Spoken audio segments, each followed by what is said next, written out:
ayon po sa tarot, mananalo si Sara Duterte. Ipagkatiwala sa kanya ang Pilipinas, ito po, makinig po lahat ha, totoo po to, ay hindi tayo mapapabayaan. Yan ha, yan ang sinabi ng 2026 sa kanya.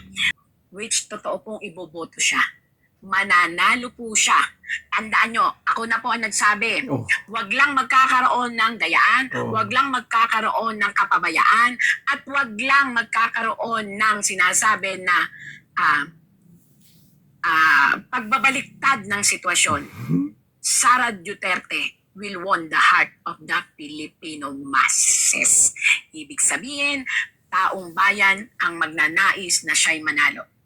Tarot card ni VP Sara Duterte. Ito po ay binabasa ni Windra Fortune. Panoorin po natin yung pagbabasa ni Windra Fortune ng tarot card para kay Vice President Sara Duterte, at magkomento po ako dito sa mga sasabihin niya tungkol sa pinapakita o sinasabi sa tarot card para kay Vice President Sara Duterte. Panoorin muna natin bago tayo magkomento sa mga nakikita niya sa tarot card sa 2026 kay Vice President Sara Duterte. Magkukomento po tayo pagkatapos.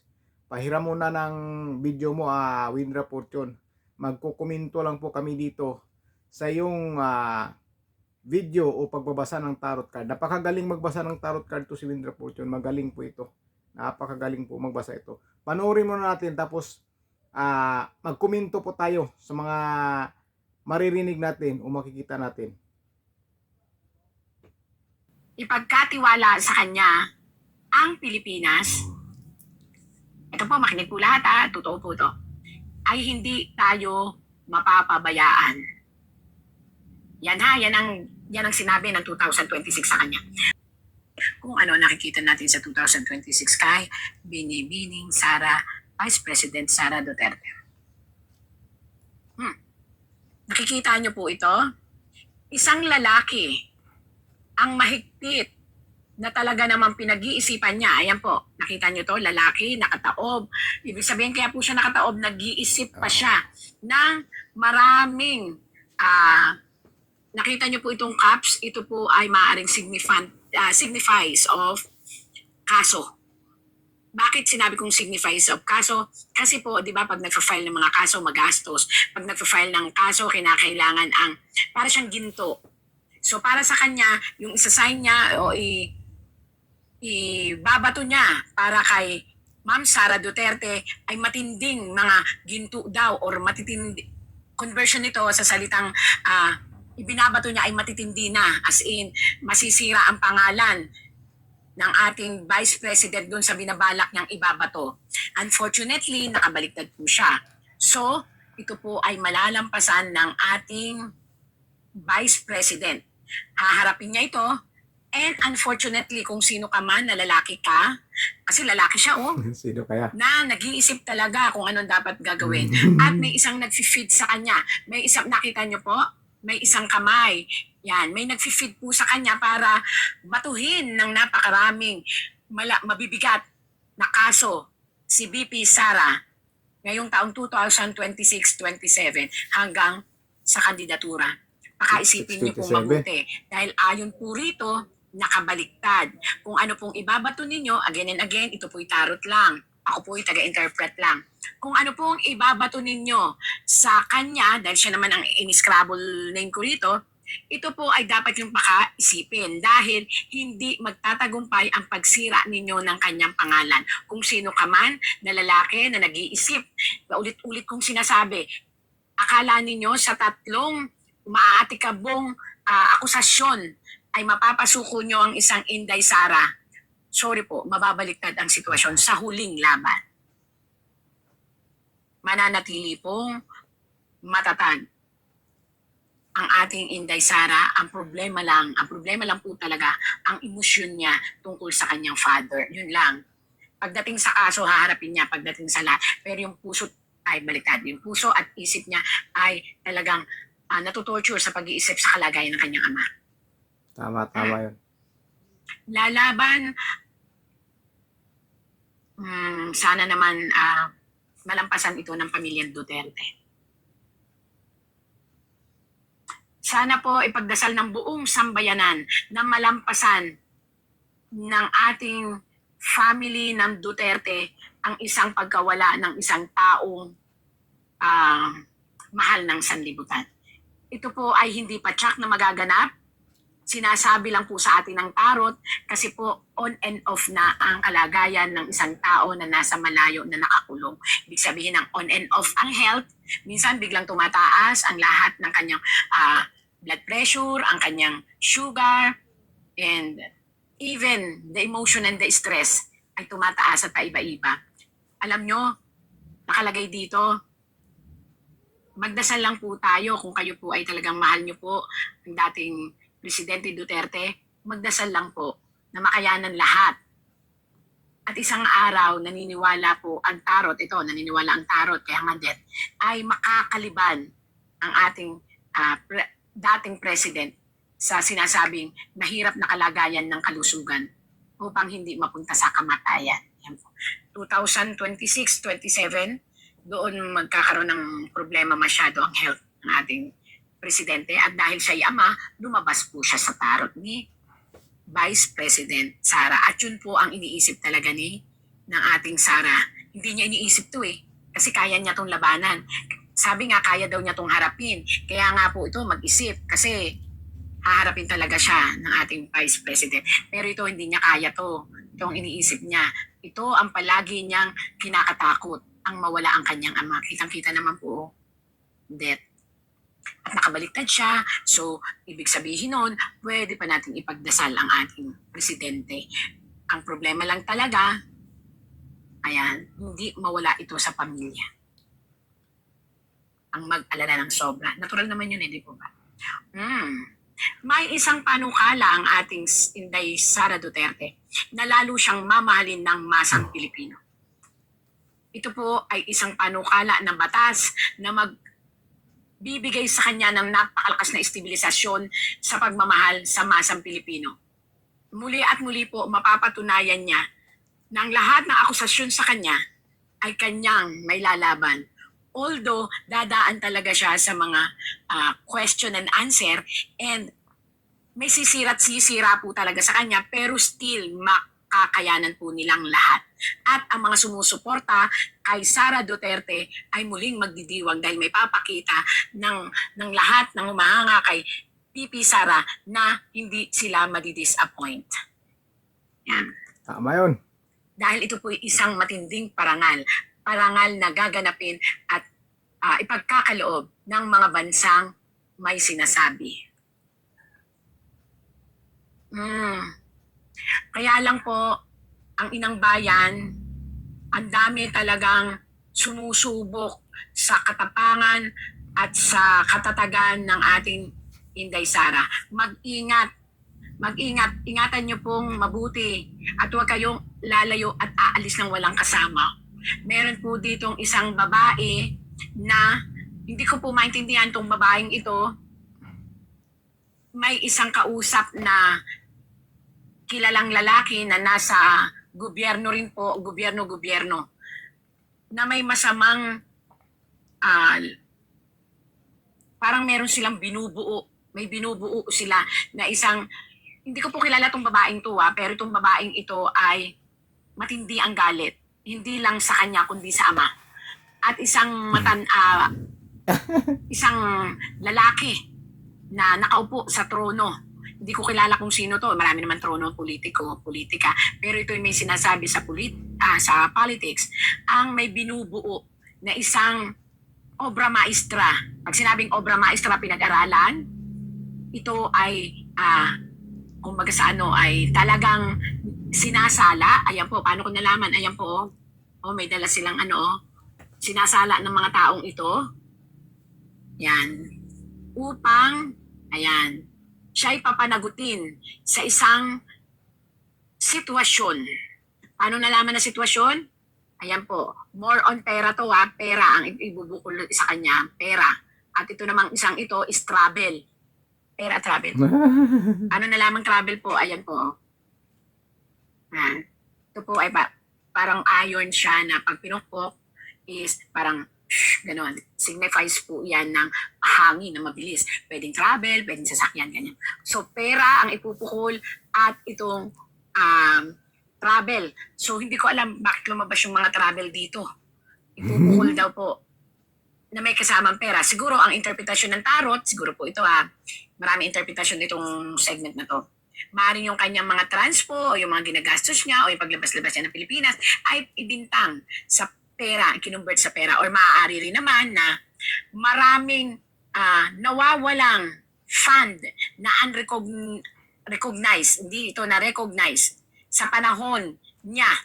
Pero ibabato sa kanya at ito po ay again and again malalampasan niya at may papaliwanan niya. Kasi siya ay, yun po ang pagkakamali ng mga kalaban nila. Bagkus niyo po silang isuong sa apoy, bagkus niyo po silang apuyan or igisa sa mga kaso, bagkus po silang nahahasa. So parang ang nangyayari, hinahasa nyo lang po ang ating VP Sara para may saayos niya ang paghahawak ng Pilipinas pag dumating ang panahon. Ayan po yun, oh. Pag dumating ang panahon, para ako nagkukwento. Na para pagdating ng panahon na ipagkatiwala sa kanya ang Pilipinas, ito po, makinig po lahat totoo po to, ay hindi tayo mapapabayaan. Yan yan ang sinabi ng 2026 sa kanya. Bagkus siyang hinahasa o bagkus siyang binibigyan ng maraming kaso para siyang hinahasa na mabuti para kung sakali at ipagkaloob sa kanya ang tiwala ng mamamayan ay hindi na tayo or hindi tayo bitin or hindi tayo mapapabayaan. So, may disadvantages at advantages yung mga kasong ipinamumuka or isinasalang sa kanya. Kaya lang ang ating mismong VP Sara ay pipilitin na kayanin ang lahat dahil hindi sa paghihimagsik, kundi para ipakita na ang pangalan niya, ayan po nakatalikod, na ang pangalan niya ay hindi niya gustong masira. Which yun ang pinaka-great attitude niya at minamahal ang mga Duterte dahil sa ganun, sa prinsipyo. Ayan. Ang VP Sara ba ay mananalo or tatakbo? Makinig na mabuti. Ang puso niya nagsasabi na huwag tumakbo. Ang puso po niya ay nagsasabi na huwag tumakbo. Kasi kinukonsider po niya ang nararamdaman ng buong Pilipinas. Nalilito kasi ang Pilipinas. Yan. Subalit, makinig na mabuti. Nakikita niyo po ito. Ang hustisya ng mga tao at ng bayan, kaya ganyan po, bayan yan. Nakita niyo yan, ito ay palasyo. Ay tinatawag ang kanyang espiritu. Bakit sinabi ko po na espiritu? Naisip niyo po ba na noong pa sinasabi ko na mayroong divine intervention? That the prophecy na po ito sinasabi ko na nakikita ng tarot. Duterte is a clan coming from above. Yun po nakikita. Ano yung coming from above? Ibig sabihin po, ang linya ng Duterte, especially nung ama, na ipinapasa ang kanyang enerhiya sa mga anak, sila po ay nasa isang revelation ng clan. Ito po universe na nagsasabi that they are, kahit ano pa ang sitwasyon, ano pa ang pamamaraan, sila po ay nakatakda. Nakatakda sila na mamuno ng kahit anong sitwasyon sa politika.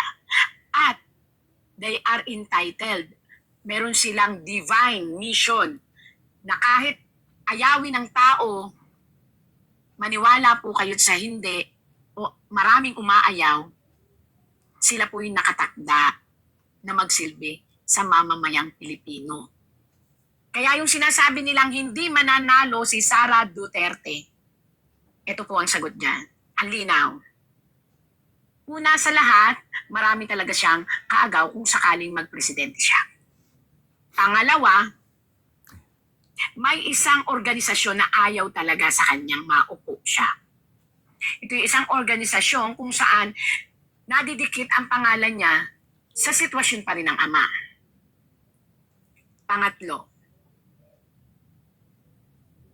natatakot ang lahat ng mga mambabatas sa kung ano talaga ang sitwasyon ng isip at puso ng isang Inday Sara. Kasi po, talaga namang ipinadanas ng lahat ng mga kalaban ng Inday Sara at ng Duterte ang lahat ng bintang sa kanila, whether it is true or not. Ibig sabihin po, may ayaw talagang manalo at yun ang mga dahilan. Ayaw nilang manalo si Inday Sara. Ito na ho ang pakita mo sa akin kung ano ang twist ng istorya. Oops. At yun ay babasagin ng mga taong nagmamahal kay Sara Duterte. Ibig sabihin po, kung walang magiging kapabayaan sa botohan, sa dami po ng mga gustong magpakita ng pagmamahal at suporta kay Inday Sara Duterte, paniwalaan niyo po, basta walang anumang hokus-pokus, walang anumang kapabayaan, walang anumang anomalya na mangyayari sa botohan, kung si Inday Sara Duterte po ay iboboto, si Inday Sara Duterte ay iboboto ng mga tao, which totoo pong iboboto siya. Mananalo po siya. Tandaan nyo, ako na po ang nagsabi, wag lang magkakaroon ng dayaan, wag lang magkakaroon ng kapabayaan, at wag lang magkakaroon ng sinasabi na pagbabaliktad ng sitwasyon. Sara Duterte will won the heart of the Filipino masses. Ibig sabihin, taong bayan ang magnanais na siya'y manalo. Kaya dito sa huli, marami ang magkakaroon ng sariling mga, kumbaga, ano bang tawag doon? Ito ang aking kandidato, ito ang aking kandidato. But the Duterte clan, hindi na sila mabubura. Tama, tama. Kaya, ito na po sinasabi ko, yung po ang sinasabi ng tarot, ha?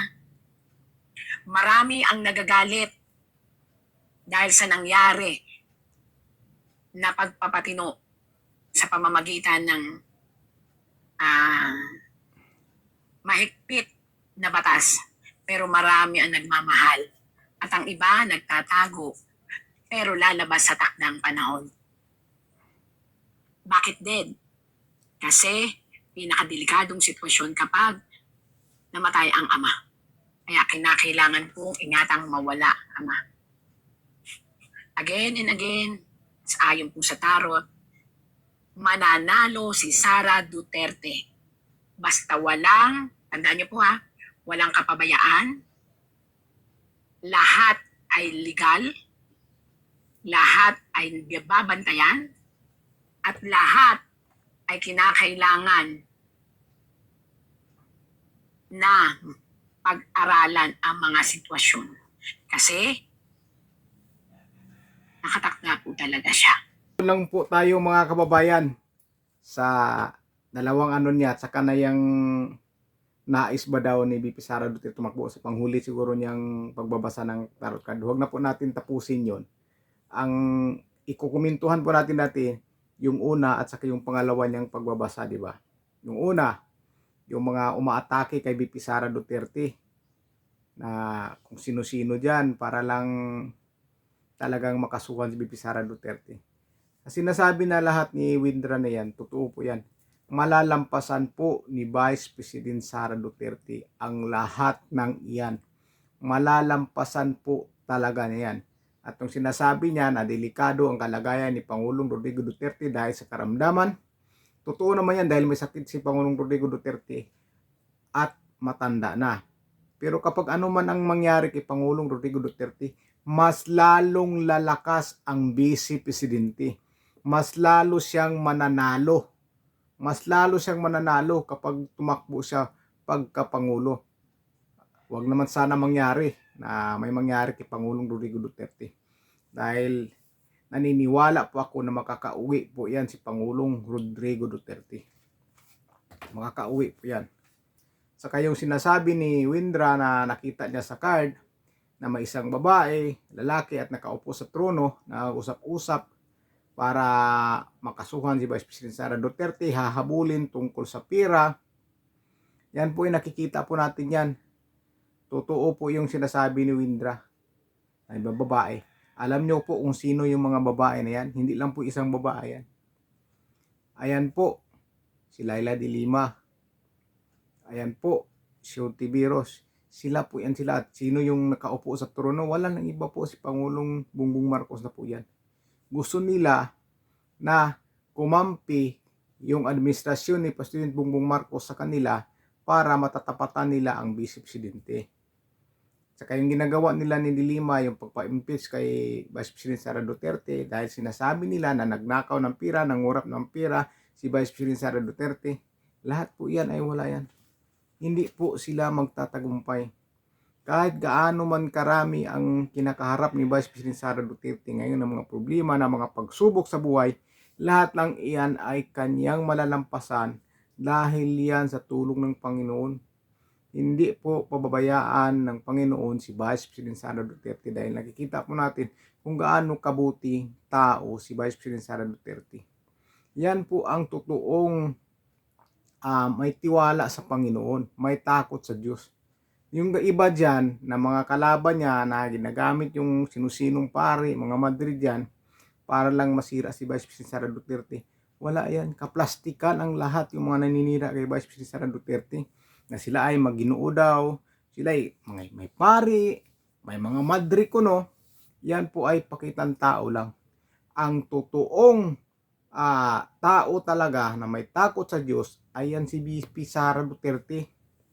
Siya ang totoong may takot sa Diyos. Walang halong kaplastikan. Hindi gaya ng iba dyan, ginagamit-gamit na nila kung ano-ano yan para talaga masira si Vice President Sara Duterte. Ang sinasabi ni Windra na magkakaroon nga ng mga problema si Vice President Sara Duterte sa mga kaso wala po. Malalampasan po niya ang lahat. Sinabi rin naman ni Windra na malalampasan ni Vice President Sara Duterte ang lahat ng iyan. At diyan sila makabahan kapag dumating na ang panahon ng eleksyon. Sigurado yan. At kung may mangyari kay Pangulong Rodrigo Duterte, wala na, finish na talaga. Sigurado na ang panalo ni Vice President Sara Duterte. Kung makakauwi naman si Pangulong Rodrigo Duterte, sigurado na rin ang panalo ni Vice President Sara Duterte. Sigurado yan. Napakalaking hatak po ng mga Pilipino si President Rodrigo Roa Duterte, si Tatay Digong. Dahil napakaraming Pilipino ang nagmamahal ay dating Pangulong Tatay Digong. Napakarami po talaga. Kaya ang daming natutuwa nung siya ay namuno ng bansa. Dahil luminis po ang bansa natin. Luminis ang mga kalye natin. Yung mga krimen, mga talagang nawala. Yung kaba ng mga magulang, mga tao na lumalabas ng bahay sa gabi, nagtatrabaho sa gabi, nawala. Nawala po talaga yung mga kaba nila kapag naglalakad sa kalsada. Basta yung sa sinasabi ni Windra Fortune sa nakikita niya sa tarot card, ang dulo pa rin nito, ang dulo, si Sara Duterte pa rin ang magwawagi at malalampasan niya lahat itong kinakaharap niyang pagsubok.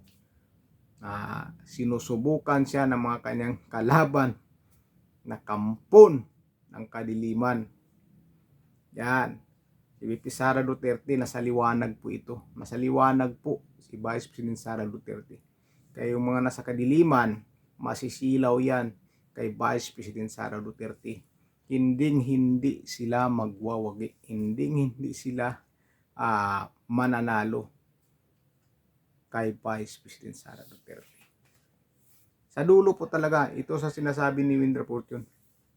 Sa bandang dulo o pagdating sa dulo, ang magwawagi pa rin ang Vice Presidente. At ang lahat ng mga naninira sa kanya at gustong magpabagsak sa kanya ay lahat sila ay mabibigo. Mabibigo po silang lahat. Kaya kayo po, kung ano pong makukomment nyo dito sa nababasa ni Windra Fortune sa tarot card ni Vice President Sara Duterte.